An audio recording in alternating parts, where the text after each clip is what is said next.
Hey guys, Professor Bill, Comic Book University. It's Spider-Man 2099 Exodus Part 1. This was a surprisingly good book.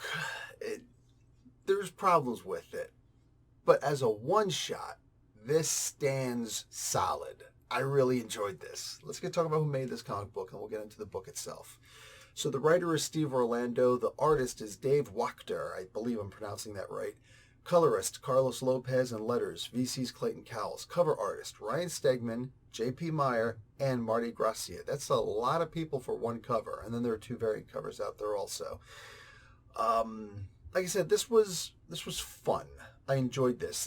It's more of an interlude. There's one page at the end that ties it into the modern story. But aside from this, it's just an origin story for the 2099 version of the Winter Soldier. It's a different character, as I suppose it should be, but still using Bucky Barnes's arm. And I don't know, man. I thought it was actually pretty good. There was the typical trope of ripping off the arm because, oh my god, when you rip off when you see a cyborg show up and they've got one arm that's cybernetic, you can usually tell that something's going to happen, right? You can usually tell that an arm is going to be ripped off. Just think about RoboCop, the original one, right?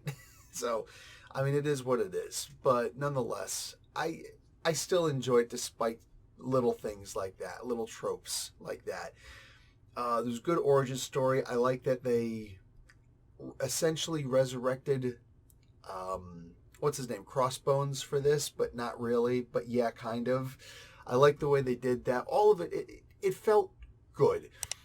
I I don't know. There was just so much about this. It felt like it was a fun comic book. It felt like that Steve Orlando was looking at some of these older characters, and I've mentioned this before about Orlando. He knows these characters, and he's going to research these characters. He's going to figure out what's a version of these characters that us fans can usually agree upon as being good, and then he's going to, on average, come up with a good story. So, again, as an overall, I still don't really get too much what's going on with the Exodus storyline. I mean, I understand it explains in the opening crawl, so to speak, but so far I haven't really gotten into the story. It's very loosely been tied into with this issue and the previous issue. If you want my overall thoughts of this new version of the 2099, I don't know, this new approach, by all means go back and check out the previous issue, Spider-Man 2099 Exodus Omega.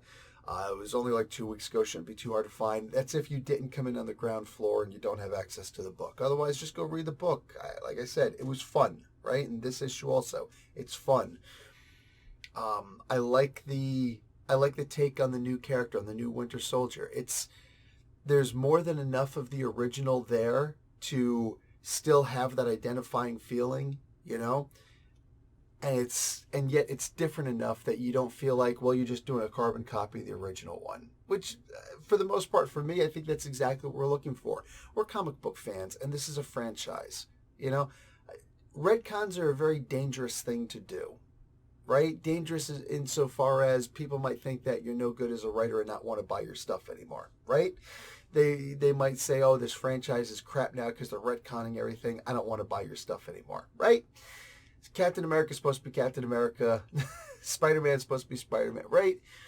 We want to see these franchise characters continue. Any major change is going to shake up the status quo. It's going to upset the majority of people. It's not an excuse for people to get upset over things, but or start yelling and cursing at people over things.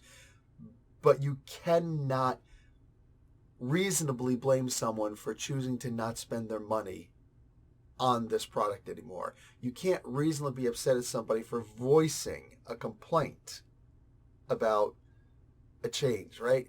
In this particular case, I don't know, maybe it's just me. I think only the most unreasonable people would really complain. That's not to insult any of my friends. If any of my friends out there, looking at this and saying, yeah, I did a review and I said I didn't like the change. I thought it was an unreasonable change.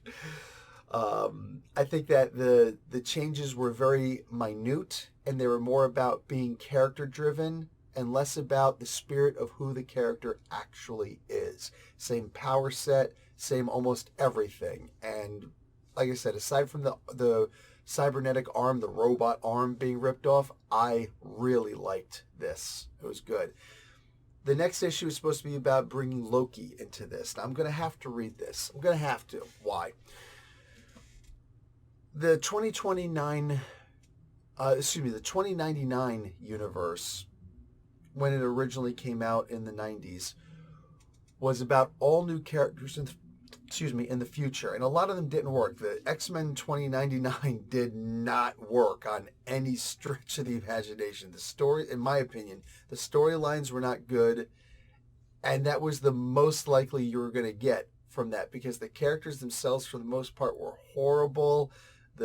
Just everything about it was horrible. Good art, but yeah, it was a nice ploy. It was a nice trip, but it felt to me like the people writing it were not really into it. Punisher 2099, a bunch of the 2099 books, not great, right? Spider-Man was good, and the other one that was really amazing, Ravager, a new character, still wasn't that great of a book, but it is what it is. Not as good as it could have been. Anyway, Doom 2099 was amazing. And Doom was the only character who was the original character brought into the future. Now, was it? Was it not? Was it always that case? No, it was moved around a lot, and there were some parts that actually felt like a retcon. But in the end, they decided to go with the idea that it is the actual Doctor Doom, around like the 32nd issue, something like that.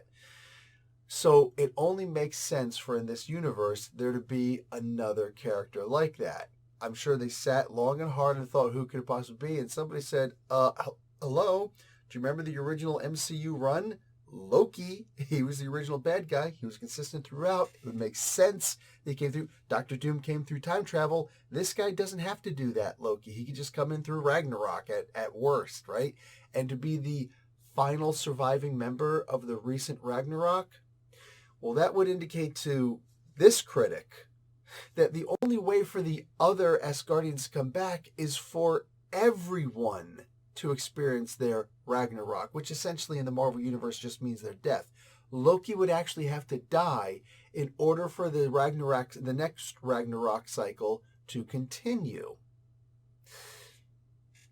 Again, I could be completely wrong, but that could actually lead to a noble death of a very beloved character that a lot of us really, I'm not the biggest Loki fan, but I recognize that there are a lot of traits in Loki that, and I could tell that, a lot of people really love Loki, I think he's kind of cool, But that being said, there's so much they can do by bringing Loki into the 2099 universe. I think that's bold. I think that's very intelligent. And I can't help but to praise the ideas that Steve Orlando seems to be showing in this. If somebody else came along and said, okay, this is what we're going to, like, I see Editor-in-Chief C.B. Cebulski. Did C.B. have something to say about this, right? Maybe, maybe not. I don't know. But right now, like I said, I trust Orlando to be able to bring together a good story. Right now, it just feels like I had 2 one-shots, right? In what's supposed to be a 7-issue series. Whatever.